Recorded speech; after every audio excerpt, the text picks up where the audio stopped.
तो लेंस की फोकस दूरी निकालेंगे फोकस दूरी ये संपर्क में रखे तो उत्तर लेंस, ठीक है।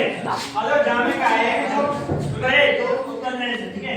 अब उत्तर लेंस में हमारी वस्तु आ रही है ओ सी है, वस्तु दूरी का है ना ओ सी। अब जब पहले लेंस होगा पहले लेंस के काजे जो आइडेंस प्रतिबिंब बनेगा ठीक है, वो वस्तु का रहेगा क्या करेगा वस्तु को जब कढ़ाई में जाएगी जहां पर कढ़ाई में यहां अपने बात अंदर जाएगी वस्तु में फोकस से आई मतलब फोकस आइडेंस जल्दी जाएगी प्रतिबिंब हो जाएगा पर जल्दी। अब देखो प्रतिबिंब दूरी का है जैसे v चार मान लीजिए पहली वाली और दूसरी का मान लीजिए v डैश मान लीजिए जहां वस्तु दूरी का होते हैं ये होते हैं। तो जहां फोकस जो फॉर्मूला निकालेंगे हम तो क्या होगा लेंस दूरी का तो 1/8 अब मानिए हमने जानी पहले लेंस का है फोकस दूरी का मानिए पहले लेंस का हमारे फोकस दूरी f1 और वस्तु की प्रतिबिंब दूरी का मानिए v डैश और वस्तु दूरी का है q। अब आए फॉर्मूला f बराबर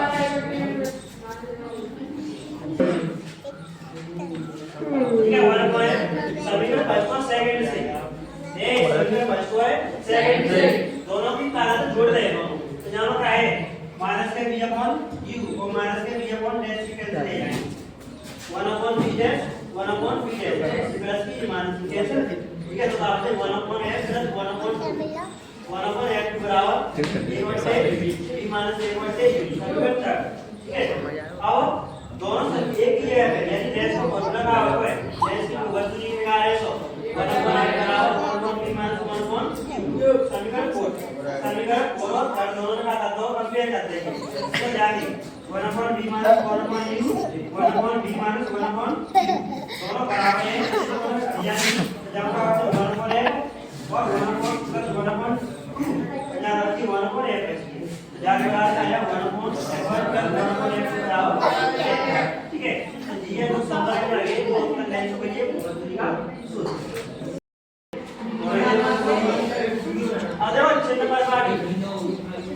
अवतल लेंस के लिए कार्य करेंगे एक की आवर्तन निकालेंगे, ठीक है। अवतल लेंस में कार्य करेंगे एक की आवर्तन और एक की आवर्तन अवतल लेंस में चिन्ह परिवार के पहले को देंगे यहां पर रखेंगे, ठीक है। ए सुनो अंतराल मुख्य के समांतर तक आगे बढ़ जाएगी, ठीक है।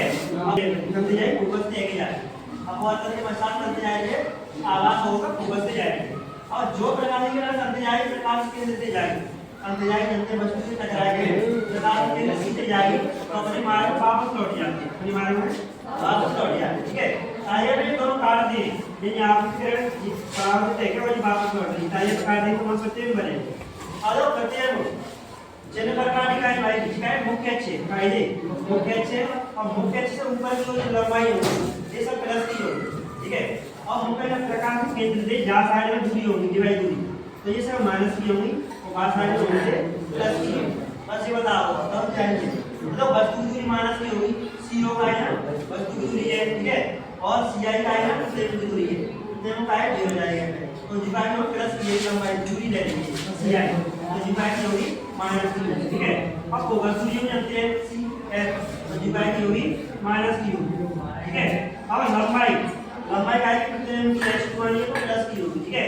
और वस्तु का मान लंबाई x मानिए तो प्लस की होगी। अब यहां रेखीय आवर्तन बराबर क्या होता है रेखीय आवर्तन बराबर प्रतिबिंब की लंबाई बटे वस्तु की लंबाई के अनुपात को रेखीय आवर्तन कहते हैं। और यहां क्या है वस्तु की लंबाई और वस्तु की लंबाई दोनों का बराबर होंगे दोनों दूरी के बराबर होंगे प्रतिबिंब की दूरी होगी और वस्तु की दूरी होगी। अब मैंने कहा